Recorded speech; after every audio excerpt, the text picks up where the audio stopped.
আল্লাহু আকবার, আল্লাহু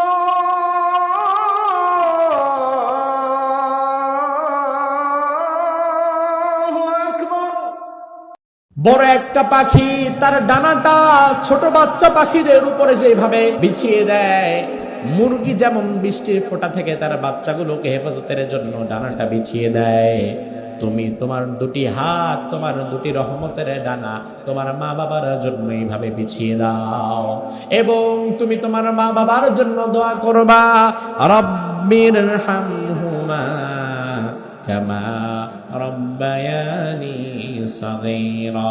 আয় আল্লাহ, আমার মা বাবা ছোট্ট অবস্থায় আমার যেইভাবে লালন পালন করেছে, তুমিও আমার মা বাবাকে ওই রহমতের প্রতিদান তাদের জীবনে ফিরিয়ে দাও। সুবহানাল্লাহ। আজকে দুনিয়াতে আপনি আপনার মা বাবার জন্যই দোয়া করেন, আপনি যেদিন দুনিয়াতে থাকবেন না সেদিন আপনার সন্তান আপনার জন্য দোয়া করবে। আপনার মা বাবার জন্য কিছু না করে চলে যান, তাইলে কামা তাদিনু তুদান, আপনি যেমন কর্ম করবেন তেমন ফল পেয়ে যাবেন। দুনিয়াতে আল্লাহ রাব্বুল আলামিন নিজের জায়গার পরপরই পিতামাতার স্থানকে বরাদ্দ করে দিয়েছেন। এজন্য আল্লাহর হাবিব বললেন, রিদাল্লাহি ফি রিদাল ওয়ালিদাইন ওয়া সাখাতুল্লাহি ফি সাখাতিল ওয়ালিদাইন। পিতা মাতা যার উপর সন্তুষ্ট হয়ে যায়, আরশে আজিমের মালিক আল্লাহ তার উপর সন্তুষ্ট হয়ে যায়। আরো জোরে কম। আল্লাহর হাবিব আরো বললেন, পিতা মাতা যার উপর অসন্তুষ্ট হয়ে যায়, রব্বুল আলামিন তার উপর অসন্তুষ্ট হয়ে যায়। আল্লাহ তাআলা বললেন, বান্দা, ইম্মা ইয়াবলুগান্না ইনদাকাল কিবার, তোমার জীবদ্দশায় তোমার পিতা অথবা মাতা, আহাদুহুমা আও কিলাহুমা, পিতা অথবা মাতা অথবা উভয়ের দুজন, তোমার জীবদ্দশায় তারা যদি বৃদ্ধ হয়ে যায়, বুড়া বুড়ি হয়ে যায়, ফালা তাকুল লাহুমা উফফিন ওয়ালা তানহারহুমা ওয়া কুল লাহুমা কওলান কারীমা। ওই বুড়া বুড়ি পিতা মাতার সাথে কোনোদিন ভুলেও একটা ধমক দিয়ে ঝিটকি দিয়ে কথা বলবা না, উফ শব্দটা তুমিও বলবা না, তোমার কোনো আচরণে যেন তারাও না বলে। বৃদ্ধ বয়সের কথা বিশেষভাবে আল্লাহ এখানে কেন বললেন? তার কারণ হচ্ছে, আমাদের মা বাবা যতটা সময় পর্যন্ত শক্তপোক্ত থাকে ততদিন পর্যন্ত স্বাভাবিকত তারা আমাদের মুখাপেক্ষী হয় না, কিন্তু যখন তারা দুর্বল হয়ে যায় তখন তারা এমনিতেই আমাদের মুখাপেক্ষী হয়ে যায়। আর মানুষ যখন শেষ পর্যায়ে উপনীত হয়ে যায়, অতি বৃদ্ধ যখন কোনো মানুষ হয়ে যায়, ওই বৃদ্ধ মানুষ কিন্তু তখন শিশু বাচ্চাদের মতো হয়ে যায়। শিশু বাচ্চা যেমন বিছানায় পেশাব করে পায়খানা করে দেয় অনিচ্ছাকৃতভাবে, ওই বুড়ো মা বুড়ো বাবা অনিচ্ছা সত্ত্বে বিছানার মধ্যে পেশাব পায়খানা করে দেয়। শিশু বাচ্চা যেমন একটা কথা 10 বার জিজ্ঞেস করে, আপনার মা বাবা যদি অতিমাত্রায় বয়োবৃদ্ধ হয়ে যায়, শেষ বয়সে একই বিষয়ে আপনারে 10 বার এইভাবে জিজ্ঞেস করবে। সকালবেলা আপনারা ডাক দিয়ে বলবে, বাবা গ্যাস্ট্রিকের ব্যথাটা বাড়ছে, ওষুধ নিয়ে এসো। আপনি দুপুরবেলা ওষুধ আনছেন, বাবা ওষুধ খাইছে।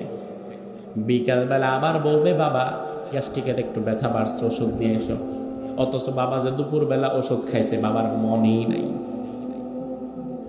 আপনি বলবেন, বাবা ওষুধ আনছিলাম, আপনারা তো খাওয়াইলাম, আপনি ভুলে গেছেন। বাবা বলবে, ও আচ্ছা ঠিক আছে, আমি তো মনে নাই। রাত্রেবেলা দেখবেন ঘুমের সময় আবার বলবে, বাবা গ্যাস্ট্রিকের তো একটু ব্যথা হচ্ছিল, ওষুধ আনতে বলছিলাম, আনছো নাকি?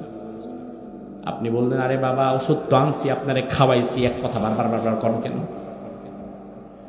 আপনি একটু রেগে যাবেন, আপনার কি আর কাজ নাই? সারাদিন এক কথা বলেন, ওষুধ না আমি আনলাম দুপুরে, আপনি তো খাইছেন। আপনার বাবারে তখন আপনি একটা লজ্জা দিয়ে দিলেন ভাই। অথচ এই বাবা ছোট্টবেলায় যখন আপনারে কোলে নিয়ে বাজারে যাচ্ছিল, আপনি বলছিলেন, বাবা এটা কি? বাবা বললো, এটা লাঠি। আপনি আবার বললেন, বাবা এটা কি? বাবা আবারও বললো, বাবা লাঠি। আপনি আবারও বললেন, বাবা এটা কি? আবারও বাবা আপনারে বললো, বাবার এটা লাঠি। একই প্রশ্ন আপনি যদি 10 বার করেন, বাবা আপনার একটা থাপ্পড় দেয় না, লাথি দেয় না, ধমক দেয় না, বরং 10 বার করার পরেও আপনার কপালে চুমু দিয়ে বাবা বলে, বাবারে এটা তো একটা লাঠি।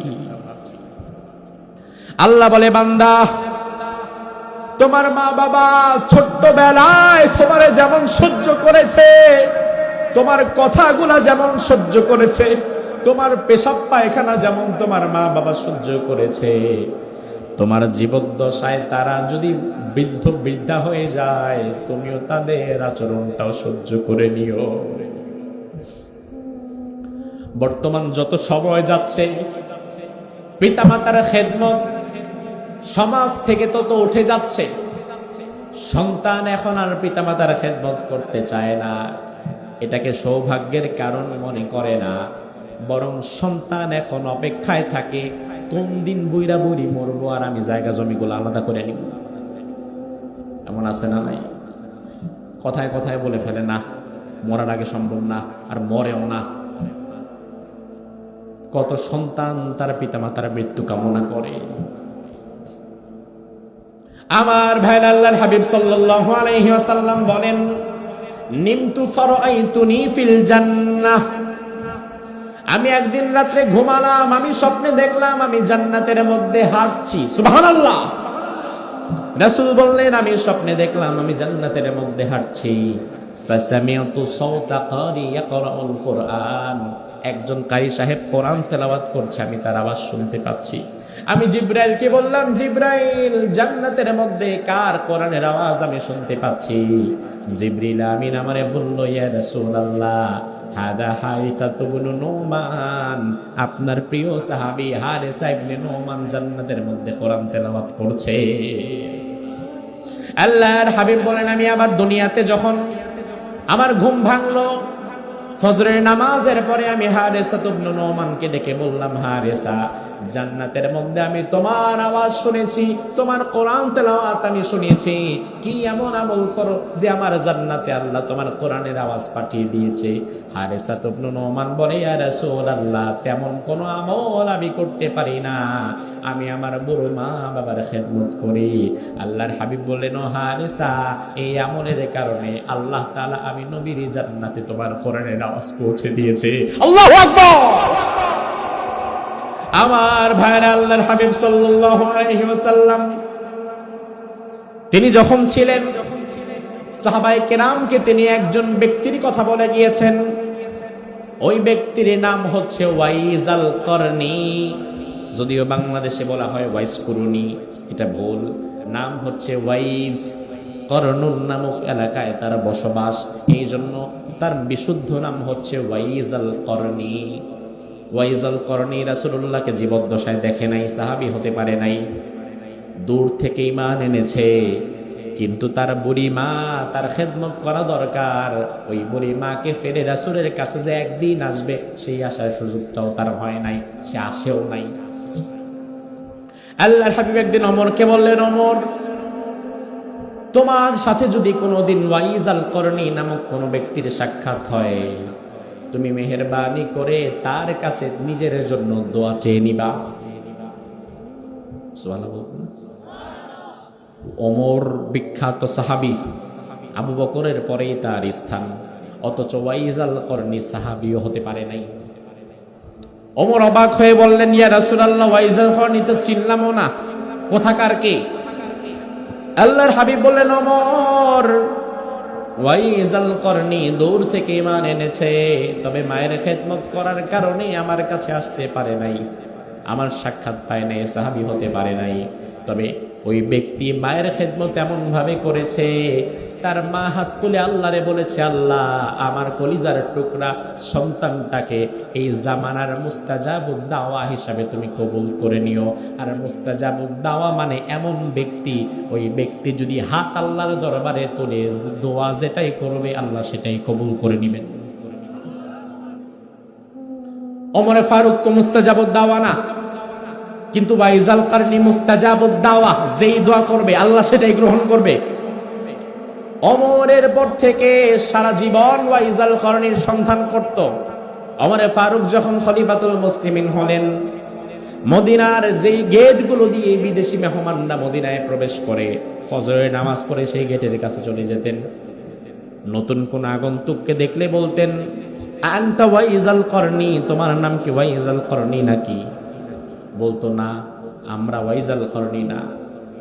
ওমর ফারুকের শেষ সময় একদিন তিনি ফজরের পরে হাঁটছেন, একজন লোককে দেখতে পেয়ে চিরাচরিত স্বভাব অনুযায়ী প্রশ্ন করলেন, আনতা ওয়াইজাল করনি, তোমার নাম কি ওয়াইজাল করনি নাকি?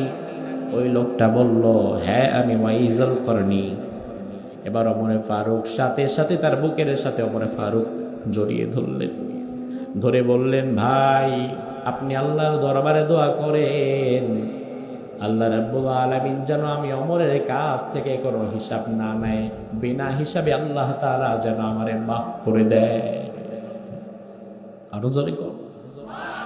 আমার দেশের কোনো ক্ষমতাবান, ওমর কিন্তু তখন প্রেসিডেন্ট, সে দোয়া চাইতে পারতো, আপনি দোয়া করেন আল্লাহ যেন সারা জীবন আমার ক্ষমতা রেখে দেয়। আমার দেশের কোনো প্রেসিডেন্ট ওয়াইজাল করনিলে পাইলে এটাই করতো, দোয়া করেন সারা জীবন আমি আর আমার দলই যেন ক্ষমতায় থাকি। ওমর বললেন, আপনি দোয়া করেন আল্লাহ তাআলা যেন আমার জীবনের গুণগুলো মাফ করে দেয়। ওমরের মতো মানুষ এই দোয়া চাচ্ছে। ওমর বললেন, ভাই আমি শুনেছি আপনি নাকি মুস্তাজাবুদ দাওয়া, যা বলেন আল্লাহ তাই কবুল করে, তার কারণ কি? ওয়াইজাল করনি বললেন, আসলে তার তেমন কোনো কারণ নাই, আমি আমার মায়ের খেদমত খুব বেশি করতাম, আমার মা আমার জন্য দোয়া করেছে, আমার মায়ের দোয়ার কারণে আমি আজকে মুস্তাজাবুদ দাওয়া হয়েছি। আর আজ সেই মা সেই বাবাকে আমরা বোঝা মনে করি। বিয়ের আগ পর্যন্ত অনেক সন্তান মা বাবার প্রতি যতটা শ্রদ্ধাশীল থাকে, স্নেহপূর্ণ আচরণ দেখায়, বিয়ের পর হঠাৎ করে সেই আচরণ 180 ডিগ্রি অ্যাঙ্গেলে উল্টে যায়। সন্তান চাকরি করে ঢাকায়, মা বাবা আছে চাঁপাইনবাবগঞ্জে, বেতন পায় ঢাকায় 15,000 20,000। বেতনটা যখন 20,000 টাকা বেতন পায়, বেতনটা পাওয়ার সাথে সাথে নিজের খরচের সামান্য টাকা রেখে বাকি 10-12,000 টাকা বাড়িতে পাঠিয়ে দেয়। মা বলে, কিরে বাবা এত কম টাকায় তুই চলবি কেমনে? এত টাকা আমাদেরকে দেওয়ার দরকার নাই, তুই একটু ভালো মন্দ খা।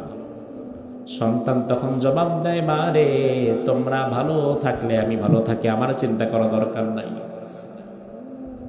এই সন্তানটাকে যখন বিয়ে করিয়ে দেওয়া হয়, বউটারে নিয়ে যখন ঢাকায় চলে যায়, যে সন্তান আগে অফিসে যাওয়ার আগে ফোন দিত, আসার পরে ফোন দিত, 2 দিন পরে পরে ফোন দিয়া বলতো, মা কিছু লাগবে নাকি, বাবার শরীরটা কেমন, ওই সন্তান এখন 1 সপ্তাহ 10 দিন চলে যায়, বাড়িতে একটা ফোনও দেয় না, খবরও নেয় না যে মা বাবা আছে না মরে গেছে। এবার মা যখন মাসের 10 তারিখ 15 তারিখ পার হওয়ার পরে নিজেই ফোন দেয়, কিরে বাবা এখন তো আর ফোন দেস না, খবরও নেস না, কারে অনেক ব্যস্ত থাকি। আচ্ছা ঠিক আছে ব্যস্ত থাকিস বুঝলাম, তাইলে তোর বাবার এই যে দোকানদার খুঁজতেছিল, দোকানে কিছু টাকা বাকি পড়ে গেছে, টাকাটা দিবি না? সন্তান তখন জবাব দেয়, আমার নিজেরই চলে না, তোর করে দিব কি? বিয়েটা করায় দেওয়ার পর পরে হঠাৎ করে বউকে পেয়ে মা বাবাকে ভুলে যায়। আবার ভাইয়ের আমি বলছি না স্ত্রীকে না দেওয়ার কথা, আমার জীবনের মূল অস্তিত্বে আমার মা বাবা গুরুত্বপূর্ণ। আবার স্ত্রী আমার সারা জীবনের সাথী, স্ত্রীও গুরুত্বপূর্ণ। মা বাবাকে ফেলে দেওয়া যাবে না, স্ত্রীকেও অসম্মান করা যাবে না। মাকে মায়ের জায়গায় ঠিক রাখতে হবে, স্ত্রীকে তার জায়গায় ঠিক রাখতে হবে, ব্যালেন্স করে চলতে হবে। এখন আমরা যেটা করি, হয়তো মা বাবা তাদের কথা শুনে অনেক সময় স্ত্রীর প্রতি আমরা জুলুম করে ফেলি অজ্ঞতাবশত, আবার অনেক সময় স্ত্রীর কথা শুনে আমরা মা বাবার উপর জুলুম করে ফেলি।